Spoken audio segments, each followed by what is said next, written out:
Bismillahirrahmanirrahim. Assalamualaikum warahmatullahi wabarakatuh. Alhamdulillahirabbil alamin. Pada kesempatan yang berbahagia ini Anda kembali berada di kelas sosiologi. Iya. Anda tentu saja hari ini dalam keadaan sehat walafiat dan tetap taati protokol kesehatan. Semoga Allah Subhanahu wa taala senantiasa melindungi kita dan juga keluarga kita. Anak-anak sekalian, pada kesempatan hari ini berjumpa kembali setelah beberapa saat jeda, dan kemudian kita menuju kepada semester yang kelima atau semester 1 untuk Anda di kelas 12. Kita akan membahas tentang perubahan sosial. Kami ingatkan untuk mengisi kembali daftar hadirnya. Jangan sampai kelupaan, dan saya berharap untuk anak-anak semuanya ikut bagian di dalam kelas sosiologi kali ini. Ingat, materi yang akan kita bahas adalah perubahan sosial. Apa itu perubahan sosial? Bagaimana hakikat perubahan sosial? Akan kita bahas dalam kesempatan yang sempit ini. Kompetensi dasarnya adalah memahami berbagai jenis faktor yang menyebabkan terjadinya perubahan sosial. Kemudian menalar berdasarkan pemahaman dan pengamatan tentang perubahan sosial dan akibat yang ditimbulkannya di dalam kehidupan masyarakat. Adapun tujuan pembelajaran dari pembelajaran perubahan sosial bagian yang pertama ini adalah menjelaskan pengertian perubahan sosial dan menjelaskan karakteristik perubahan sosial. Anak-anak sekalian, tentu saja kita tidak akan pernah berhenti. Artinya di dalam sebuah masyarakat juga akan mengalami perubahan. Allah Subhanahu wa taala berfirman, "Innallaha la yughadiru ma biqaumin hatta yughadiru ma bi anfusihim." Satu masyarakat tidak akan berubah kecuali masyarakat itu sendiri yang berubah. Nah, oleh karenanya perubahan itu ada faktor-faktor yang menyebabkannya, dan strategi pembelajaran kita untuk kali ini adalah yang pertama, menjelaskan tentang pengertian perubahan sosial, apa itu perubahan sosial. Yang kedua, penjelasan karakteristik perubahan sosial, dan yang ketiga adalah bahwa Anda dituntut untuk bisa menjawab kuis di akhir sesi pembelajaran perubahan sosial bagian yang pertama ini. Anak-anak sekalian, kita masuk kepada definisi perubahan sosial. Kita tahu bahwa masyarakat itu mengalami perubahan, lembaga mengalami perubahan dari masyarakat tradisional menuju masyarakat yang modern, ya, dari masyarakat yang sederhana menuju masyarakat yang modern. Itu berarti sebuah masyarakat mengalami perubahan. Lantas apa itu perubahan sosial? Yang pertama, menurut Profesor Selo Sumarjan, bahwa perubahan sosial itu adalah perubahan-perubahan yang terjadi di lembaga kemasyarakatan di dalam suatu masyarakat yang mempengaruhi sistem sosialnya, termasuk nilai-nilai, termasuk sikap, pola perilaku di antara kelompok-kelompok yang ada di dalam masyarakat. Anak-anak sekalian, perubahan sosial itu biasanya terjadi di dalam lembaga. Lembaga yang demikian banyak di dalam masyarakat itu mengalami perubahan. Perubahan yang terjadi dalam sebuah lembaga biasanya akan berpengaruh terhadap lembaga-lembaga yang lainnya. Ini menurut Profesor Selo Sumarjan. Lantas apa yang berubah? Sebenarnya bisa perubahan tentang nilai-nilai. Kita perhatikan bagaimana proses pembelajaran yang kita alami ini juga mengalami perubahan. Kalau tadinya Anda datang ke sekolah, masuk di kelas, dan kemudian antara guru dan murid terjadi interaksi secara langsung, sementara sekarang ini terjadi secara virtual. Dan ini menunjukkan terjadinya perubahan. Tentu saja perubahan-perubahan ini ada dimensi-dimensinya dan kemudian ada konsekuensinya. Kemudian tentang sikap-sikap, bagaimana sikap yang terjadi di dalam masyarakat tentang pandemi COVID ini. Tentu saja ada yang abai, ada yang serius menanggapinya, ada yang ya dengan berbagai sikap yang dimunculkan dari perubahan sosial ini menunjukkan bahwa di dalam masyarakat itu pola berpikirnya, ilmu pengetahuannya itu berbeda-beda. Kemudian yang kedua, menurut Robert M.Z. Lawang, apakah itu perubahan sosial? Menurut Lawang, proses perubahan ini adalah proses ketika di dalam sebuah sistem sosial terdapat perbedaan-perbedaan yang dapat diukur yang terjadi dalam suatu kurun waktu tertentu. Nah, menurut definisi ini tentu saja kita memahami bahwa sistem sosial itu ada perbedaan-perbedaan. Sistem sosial yang terjadi di dalam lingkungan pendidikan berbeda dengan lingkungan masyarakat pertanian. Kemudian antara masyarakat desa dengan masyarakat kota, sistemnya itu berbeda-beda, lembaga yang ada berbeda-beda. Keberadaan sistem yang berbeda-beda itu tentu saja dalam kurun waktu tertentu ketika diukur bagaimana perkembangan masyarakat Eropa dengan masyarakat Asia akan berbeda. Antara negara Indonesia dengan negara-negara yang lain, perubahan-perubahannya itu percepatannya, kelambatannya itu berbeda antara satu negara dengan negara yang lain.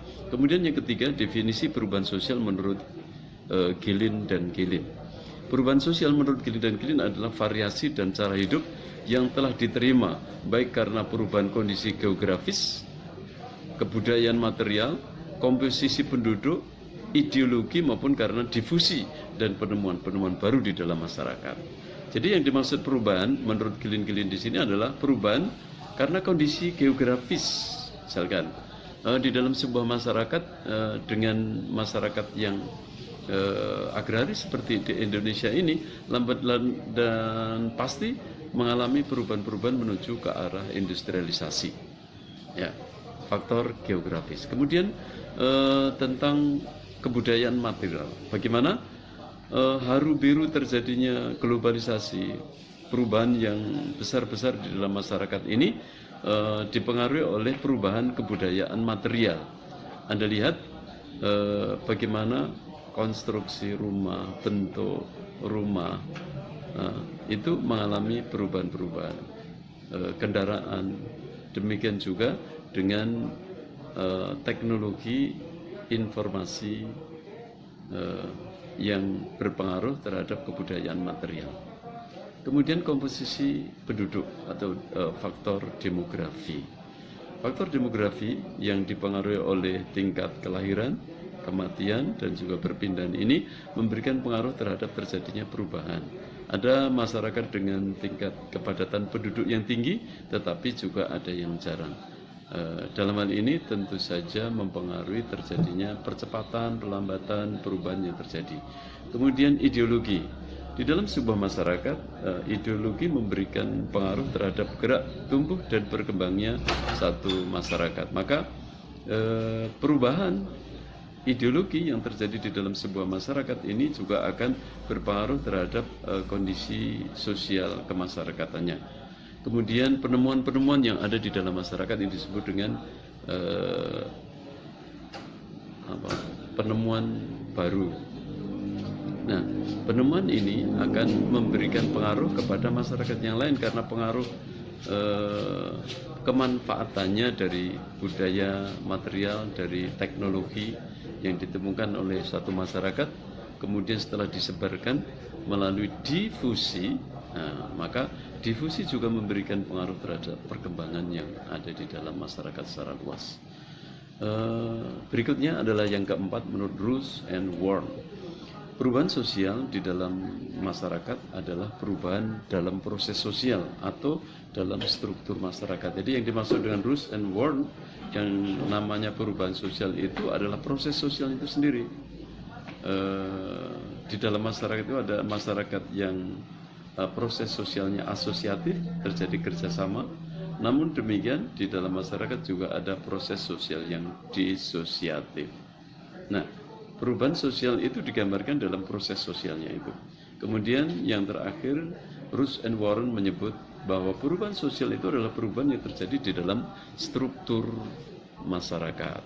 Struktur ada kepemimpinan secara politis, kemudian hak dan kewajiban, status dan wewenang. Seseorang yang berubah statusnya, berubah peranannya, itu menunjukkan terjadinya peningkatan atau kemunduran di dalam peran-peran yang dilakukan di dalam kehidupan sehari-harinya. Demikian tentang definisi dari perubahan sosial. Sekali lagi menurut Profesor Selo Sumarjan, perubahan sosial itu adalah perubahan-perubahan yang terjadi pada lembaga kemasyarakatan di dalam suatu masyarakat yang mempengaruhi sistem sosialnya, yakni perubahan nilai-nilai, perubahan sikap dan pola perilaku di antara kelompok masyarakat. Kemudian yang kedua menurut Robert M. Z. Lawang, yaitu bahwa perubahan sosial merupakan proses ketika dalam satu sistem sosial terdapat perbedaan-perbedaan, di mana perbedaan itu dapat diukur yang terjadi di dalam satu kurun waktu tertentu. Yang ketiga menurut Gilin dan Gilin, yang namanya perubahan sosial itu adalah variasi dan cara hidup yang telah diterima baik karena perubahan kondisi geografis, karena kebudayaan material, karena komposisi penduduk, karena ideologi, maupun karena difusi dan penemuan-penemuan baru yang ada dalam masyarakat. Yang terakhir, menurut Bruce and Warren, perubahan sosial merupakan perubahan di dalam proses sosial atau dalam struktur masyarakat. Oke, sudah paham sekarang tentang perubahan sosial itu? Ya. Oke, setiap masyarakat mengalami perubahan. Lantas bagaimana karakteristik perubahan itu? Pada hakikatnya perubahan sosial itu pasti terjadi di dalam setiap kelompok masyarakat. Prinsipnya satu, masyarakat dimanapun pasti mengalami perubahan, baik perubahan itu cepat maupun lambat, ya, revolusioner maupun evolusi. Kemudian perubahan di dalam sebuah lembaga biasanya akan diikuti oleh perubahan di lembaga-lembaga yang lain. Kalau pada lembaga ekonomi berpengaruh terhadap sistem ekonomi yang ada di dalam masyarakat, ya, di sini berarti bahwa perubahan yang terjadi di dalam sebuah lembaga itu berpengaruh kepada perubahan yang ada di dalam masyarakat berada di lembaga-lembaganya. Kemudian yang ketiga, perubahan yang cepat itu akan mengakibatkan terjadinya disorganisasi yang bersifat sementara. Lihat, misalkan di dalam sebuah masyarakat terjadi, dalam suatu negara terjadi kudeta, ya, pemberontakan G30 SPKI itu memberikan satu kondisi di dalam masyarakat disebut dengan disorganisasi. Ya. Anak sekalian, itu tentang karakteristiknya. Jadi setelah kita bahas tentang definisi dan juga karakteristik, kita bisa simpulkan bahwa perubahan sosial itu adalah perubahan-perubahan yang terjadi di lembaga kemasyarakatan di dalam suatu masyarakat yang mempengaruhi sistem sosialnya, termasuk nilai, sikap, pola perilaku di antara kelompok-kelompok dalam masyarakat. Kesimpulan yang kedua, dengan perubahan terhadap segala aspek kehidupan tentu saja mempunyai konsekuensi, bahwa perubahan itu berkonsekuensi positif, ya. Makanya masyarakat menerima perubahan, tetapi juga ada konsekuensi negatif yang kadang-kadang konsekuensi negatif itu ditolak oleh masyarakatnya sehingga tidak mau berubah. Kemudian yang kesimpulan yang ketiga, perubahan sosial terdapat di masyarakat manapun, baik secara lambat maupun cepat. Tidak ada masyarakat yang sama sekali berhenti dari perubahan. Ya, jadi perubahan itu niscaya dialami oleh setiap masyarakat. Terakhir yang kita sampaikan, seperti yang saya sampaikan pada bagian depan tadi, terakhir adalah tentang kuisnya.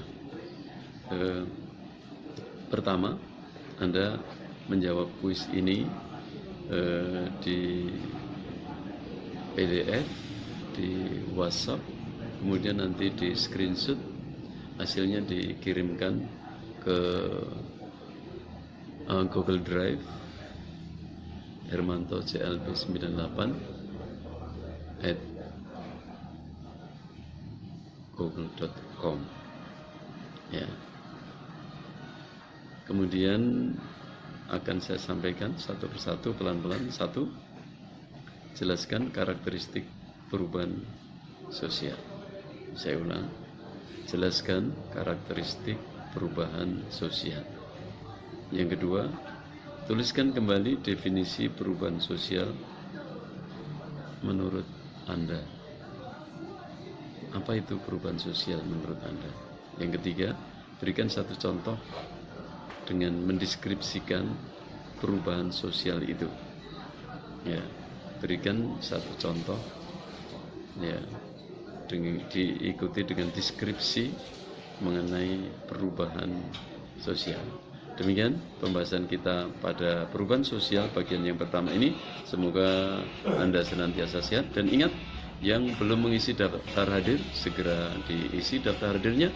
Semoga kita senantiasa dilindungi oleh Allah Subhanahu wa taala, sehat selalu dan di rumah saja bersama dengan keluarga. Assalamualaikum warahmatullahi wabarakatuh.